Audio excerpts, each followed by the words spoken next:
దేవుడు అరణ్యములో బండను చీల్చి సముద్రమంత సమృద్ధిగా వారికి త్రాగునీరునిచ్చెను.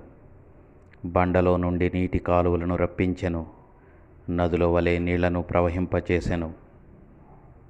కారణం, దేవుడు జ్ఞానము వలన భూమిని స్థాపించెను. వివేచన వలన ఆకాశ విశాలమును స్థిరపరిచెను. ఆయన తెలివి వలన అగాధ జలములు ప్రవహించుచున్నవి. కొండలకు పైగా నీళ్లు నిలిచెను. నీవు గద్దింపగా అవి పారిపోయెను.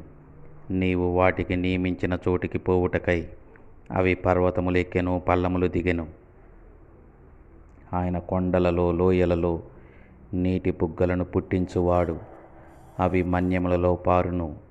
అవి అడవి జంతువులకు దాహము తీర్చును. తన గదులలో నుండి ఆయన కొండలకు జలధారనిచ్చును. ఆయన మహా తెలివి వలన అగాధ జలములు భూమిలో